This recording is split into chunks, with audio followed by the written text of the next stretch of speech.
Hello dear students, welcome to my channel Rasayan. आज मैं आपके लिए जो वीडियो बना रहा हूँ उसके अंदर हम करेंगे NCERT in text unsolved questions of chapter haloalkane haloarene. तो इससे पहले मैं पार्ट वन आपको करवा चुका हूँ। ये आपके पास part two NCERT in text unsolved का फर्स्ट क्वेश्चन है। Right structure of the following compounds. So first part देखिए आप। 2 क्लोरो 3 मिथाइल पेंटेन। जब भी आपको नाम से स्ट्रक्चर बनाना हो तो आप क्या करो, पहले पीछे से शुरू किया करो। Pentane, pentane means 1 2 3 4 5। इसके 2 पे क्लोरो है और 3 पे इसके मिथाइल है। बाकी आप एच कंप्लीट कर सकते हो। CH3 आ जाएगा, इधर CH3 आ जाएगा, इसमें एच हो जाएगा, इसमें भी एच आ जाएगा और इसमें CH2 आ जाएगा। ठीक है, ये होगा फर्स्ट पार्ट। सेकंड पार्ट है 1 क्लोरो 4 इथाइल साइक्लोहेक्सेन। तो फिर से पीछे से शुरू करो। साइक्लोहेक्सेन, ये होगा साइक्लोहेक्सेन। इसके 1 पे क्लोरो और इसके 4 पे इथाइल। बस खत्म। थर्ड पार्ट है 4 टर्शीब्यूटाइल 3 आइडोहेप्टेन। हेप्टेन के लिए पहले आप 7 कार्बन लिख लो। मैं एच नहीं पूरे करूंगा बेटा, वो आप कर लेना। 4 5 6 और 7। इसके 3 पे आइडो है और इसके 4 पे टर्शीब्यूटाइल। टर्शीब्यूटाइल कौन सा ग्रुप होता है? 1 2 और ये 3। ये वाले एच में पूरे कर देता हूँ क्योंकि ये वाला मैंने दिखाना टर्शरी ब्यूटाइल। ये आइडो हो गया और ये 7 कार्बन हेप्टेन। फोर्थ पार्ट है 1 4 डाइब्रोमो ब्यूटुइन। ब्यूटुइन मीन्स 4 कार्बन और उसके बीच में डबल बॉन्ड, ये होगा ब्यूटुइन। उसके 1 पे ब्रोमो और उसके 4 पे ब्रोमो। बस खत्म हो गया। लास्ट फिफ्थ पार्ट है 1 bromo 4 secondary butyl 2 methyl benzene. तो आपके पास एक होगी बेंजीन। बेंजीन और साइक्लोहेक्सेन में बस ये फर्क है, यहाँ पे बीच में मैंने ये सर्कल नहीं दिखाया। 1 पे इसके ब्रोमो है, 2 पे मिथाइल है और 4 पे सेकेंडरी ब्यूटाइल है। सेकेंडरी ब्यूटाइल ग्रुप कौन सा होता है? ये वाला। तो ये आपके पास लग गया सेकेंडरी ब्यूटाइल, ये 1 पे ब्रोमो और 2 पे मिथाइल। तो ये इन टेक्स्ट अनसॉल्व का फर्स्ट क्वेश्चन आपका कंप्लीट हो गया। ठीक है। सेकंड क्वेश्चन है why sulphuric acid not use during the reaction of alcohol with KI। तो इसके लिए आपको थोड़ा सा बैकग्राउंड समझाता हूँ। अगर आप ROH के बीच में HBr डालना चाहते हैं तो HBr के लिए आप डालते हैं KBr in presence of sulphuric acid. अब क्वेश्चन ये है कि अगर आप ROH के अंदर HI डालना चाहते हैं तो इसमें आपको डालना पड़ता है KI के साथ फॉस्फोरिक एसिड। तो बनता है इसमें है RBr और इसमें बनता है RI। अब क्वेश्चन ये है कि आपने ऊपर तो यूज किया सल्फ्यूरिक और नीचे फॉस्फोरिक। तो क्वेश्चन है कि क्या आप सल्फ्यूरिक क्यों, मतलब क्या नहीं क्यों, आप सल्फ्यूरिक क्यों यूज नहीं कर रहे? तो देखो इसमें रीजन क्या है। अगर आप KI के साथ सपोज करो सल्फ्यूरिक यूज करते हो तो इसमें बनेगा HI + KHSO4। ठीक है। अपने को रिएक्शन के लिए चाहिए क्या? HI। पर sulphuric acid being a good oxidising agent and HI being a good reducing agent, ये दोनों आपस में फिर से रिएक्शन कर लेंगे। जो सल्फ्यूरिक एसिड है वो HI फॉर्म्ड को आयोडीन में कन्वर्ट कर देगा, I2 + वाटर + SO2। अब अपने को चाहिए क्या रिएक्शन के लिए? HI। बट अपने को मिल क्या रहा है, मतलब अगर मैं इन दोनों रिएक्शंस को, इन दो को ओवरऑल ऐड करूं तो ये HI आपका क्या हो गया? कैंसिल हो गया HI। KI और सल्फ्यूरिक की रिएक्शन से अपने को क्या मिल रहा है? I2। जबकि अपने को चाहिए क्या? HI। सो अगर आप सल्फ्यूरिक यूज करते हो तो सल्फ्यूरिक के केस में HI की जगह आपको मिला I2। पर अपने को चाहिए था HI, इसीलिए आपको क्या चाहिए? Weak oxidising agent H3PO4। तो आप इसमें सल्फ्यूरिक एसिड यूज नहीं कर सकते। ठीक है। नेक्स्ट क्वेश्चन देखो। ये जो 10.4 है ये मैं अब नहीं करवाऊंगा। आप इसके लिए पार्ट वन वाला वीडियो देखो, उसमें एग्जैक्टली सारा का सारा क्वेश्चन मैंने फुल सॉल्व किया हुआ है। एक बार मैं फिर भी इनके आंसर बता देता हूँ, डिटेल में नहीं लिख रहा। सिंगल मोनोक्लोराइड के लिए था नियोपेंटेन, 3 आइसोमेरिक के लिए था आपका एनपेंटेन और 4 आइसोमेरिक के लिए था आपका आइसोपेंटेन। डिटेल के लिए आप अब इसका फर्स्ट पार्ट वीडियो का जरूर देखो। 10.5 बहुत ही ज्यादा इंपॉर्टेंट है। 10.5 में जो फर्स्ट पार्ट है इसका आंसर देखो आपने। एल्कोहल के बीच में डाला SOCl2, SOCl2 is thionyl chloride.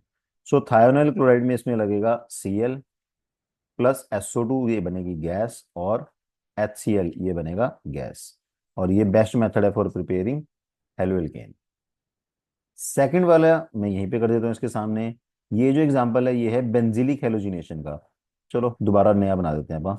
Benzylic halogenation में थोड़ा बड़ा करके अगर मैं आपको दिखाऊं, तो बेंजिलिक हेलोजिनेशन का मतलब है बेंजाइल पोजीशन पे हेलोजन लगना।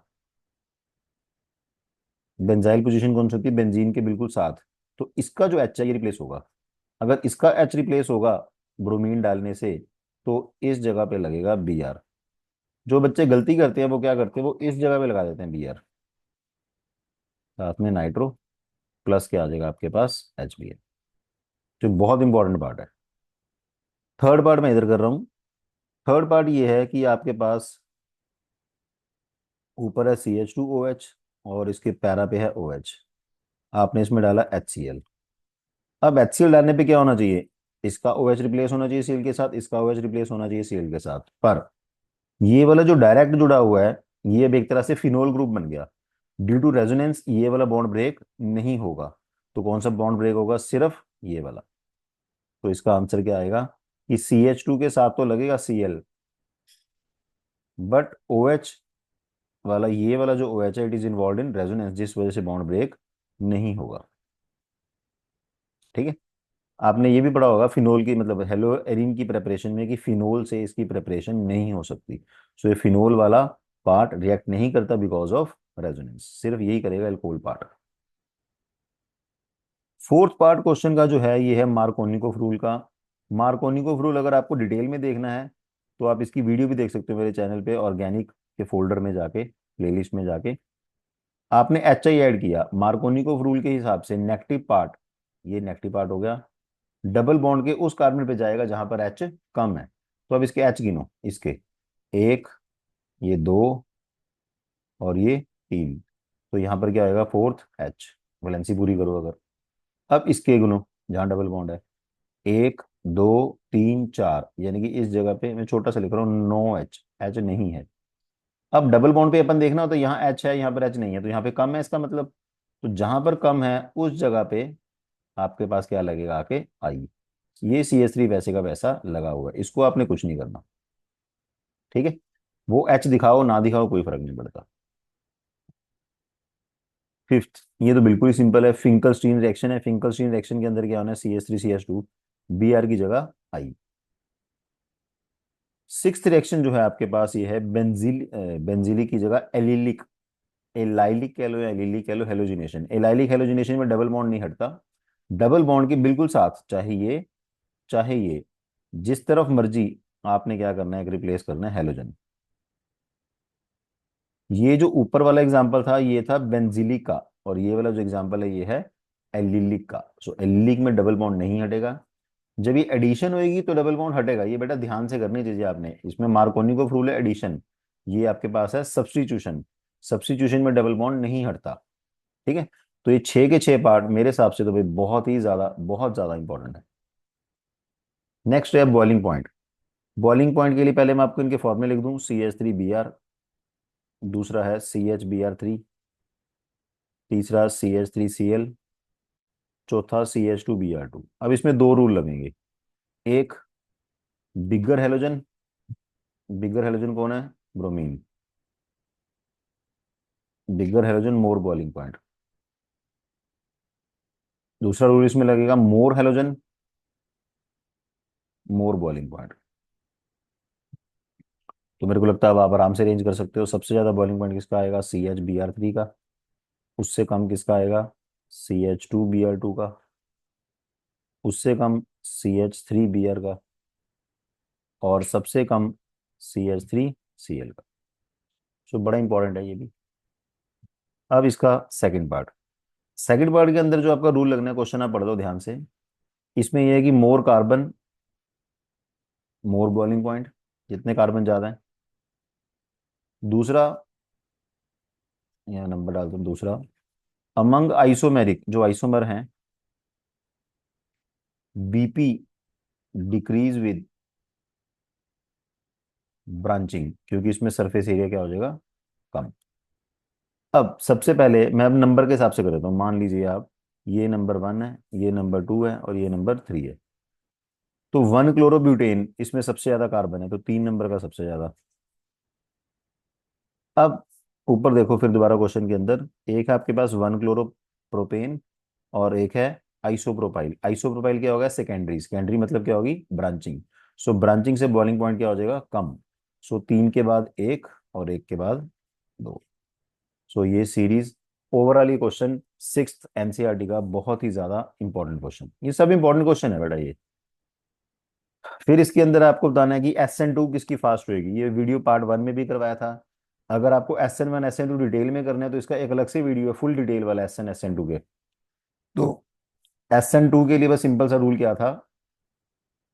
प्राइमरी की रिएक्शन फास्ट सेकेंडरी से, सेकेंडरी की रिएक्शन फास्ट टर्शरी से। जहां आप सिंपल कह लो स्टीरी क्राउडिंग मतलब भीड़ ना हो। तो फर्स्ट वाले में अगर आप देखो ये प्राइमरी है और ये वाला सेकेंडरी है। इसमें ना बेटा आप क्वेश्चन आप बुक से भी देख लेना, ये जो बी आर एस की हिली हुई है पोजीशन, ये बी आर इस जगह पे है। तो ये सेकेंडरी है, प्राइमरी है, तो फास्टर किसकी होगी? प्राइमरी की। सेकंड वाले के अंदर देखो आप, अब फिर से क्वेश्चन में ना टाइपिंग मिस्टेक है मेरे ख्याल से। ये है CH3 थ्राई CBr, मतलब ये हो जाएगा टर्शरी। और अब इसमें मैं कुछ कह नहीं सकता क्या होगा, यहाँ पर होगा मेरे ख्याल से Br। तो ये आपके पास है सेकेंडरी, ये आपके पास है टर्शरी।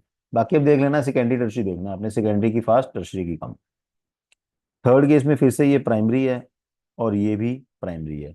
अब जब दोनों ही प्राइमरी हैं, ये दोनों बिल्कुल सेम ही छप गए। फिर इसमें बेटा मेरे हिसाब से बियर की पोजीशन जो है वो ये वाली है। बियर की पोजीशन गलत छपी हुई है। बाकी अब बुक से देख लेना, काम सिर्फ इतना ही है, प्राइमरी और सेकेंडरी। तो ये वाला अगर प्राइमरी ये वाला सेकेंडरी है तो फास्ट कौन होएगा? प्राइमरी। ठीक है। बस आपको सिर्फ एक ही ये चीज फॉलो करनी है, प्राइमरी सेकेंडरी और टर्शरी। ठीक है। बाकी डिटेल में जाना है तो आपको फुल वीडियो मिलेगा चैनल के ऊपर प्लेलिस्ट के अंदर। Which of the following pair halogen compound faster SN1? Faster SN1 के लिए रूल क्या है? 3, 2, 1। अब ये वाला जो क्लोरीन जहां लगा हुआ है ये वाला है आपके पास टर्शरी और ये वाला आपके पास है सेकेंडरी, तो फास्टर टर्शरी। फिर इसके अंदर ये वाला आपके पास क्या है? सेकेंडरी। और ये वाला आपके पास क्या है? प्राइमरी, तो फास्टर सेकेंडरी। तो सिर्फ इतना ही देखना है यार, फाइनल में एक एक नंबर इसका सिंपल आपको मिल जाएगा, टर्शरी कौन सा, सेकेंडरी कौन सा, प्राइमरी कौन सा है। फास्टर की सीरीज आपको याद करनी है। अब देखो इंटेक्स्ट का लास्ट अनसॉल्व का क्वेश्चन, वैसे लास्ट क्वेश्चन है इसका। फर्स्ट जो रिएक्शन है Br में, अगर आपने डाला Mg in presence of dry ether, तो ये आपके पास बनता है ग्रिग्नार्ड रिएजेंट। ग्रिग्नार्ड रिएजेंट होता है MgBr। और MgBr में अगर आपने ऐड किया वाटर, वाटर मींस ये H और OH की फॉर्म में ब्रेक हो जाएगा, ये आपको बना के देगा साइक्लोहेक्सेन। ठीक है। सेकंड पार्ट है इसका। सेकंड पार्ट में ये है, वो कहता है कि यार RBr, अब ऊपर देखो ध्यान से, RBr में Mg डाला ड्राई ईथर, ड्राई ईथर में D2O डाला और ये बन गया है। अब इसको उल्टा शुरू करता हूँ कि यहां पर आगे D लगा, इसका मतलब ये हो गया कि इसका जो पिछला होगा वो भी यही होगा, CH3 CH CH3। यहां पर होएगा MgBr। तभी D2O डालने पे, D2O मतलब D और OD, ये दोनों ब्रेक हो जाएंगे, यहां पर लगेगा D। अब अगर ये MgBr है, इसका मतलब क्या होगा? इससे पिछले वाले के अंदर यहां पर क्या लगा होएगा? Br।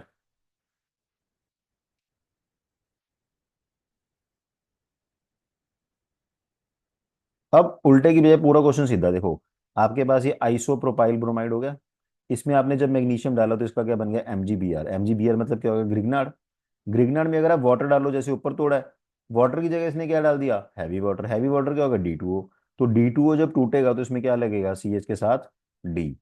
कई बच्चे है ना इसको ऐसे समझ लेते हैं, जैसे ऊपर लिखा ना आइडेंटिफाई ABCD, वो ये D समझ लेते हैं। ये वाला जो D है, इस D का मतलब है ड्यूटीरियम। ये D ABCD वाला D नहीं है। लास्ट पार्ट, लास्ट पार्ट बेटा आप अगर बुक में भी पढ़ो, इसमें लिखा हुआ है third part of the question is wrong. क्योंकि ये जो बना हुआ है ये अपन ने डाला सोडियम ईथर। सोडियम ईथर मतलब कौन सी रिएक्शन होगी इसके अंदर, ये वुड्स रिएक्शन होगी। अब वुड्स रिएक्शन करके अगर आपके पास ये बन रहा है, तो इसका मतलब जो इनिशियल है वो क्या होएगा आपके पास, टर्शियल अल्काइल हैलाइड। अब आप सबको पता है वुड्स रिएक्शन की लिमिटेशन की tertiary alkyl halide prefers to undergo elimination, तो इसलिए क्वेश्चन का पार्ट ये गलत है। फिर भी चलो अपन मान लेते हैं कि यही आर एक्स है जो मैंने बनाया है, इसके हिसाब से वो बनेगा ना, अगर बनेगा तो इसमें अगर आपने डाला एम जी, तो इसका बनेगा CH3 CH3 CH3 और MgBr। और इसके बीच में जब आप वाटर ऐड कर दोगे, क्योंकि इसमें आपने क्वेश्चन पढ़ा हुआ है Grignard reagent should be prepared under anhydrous, तो वाटर के साथ मिलके क्या बना देगा, ये कंपाउंड। ठीक है। तो ये जो आपके इंटेक्स्ट अनसॉल्व के क्वेश्चन हैं, ये सारे अब खत्म हो गए हैं। ठीक है। अब अगर आपको इसमें कोई डाउट हो तो आप मेरे को भेज देना, नहीं तो आप एनसीईआरटी की जो एक्सरसाइज है वो नेक्स्ट वीडियो बनाऊंगा उसके लिए। तब तक के लिए आपको थैंक यू।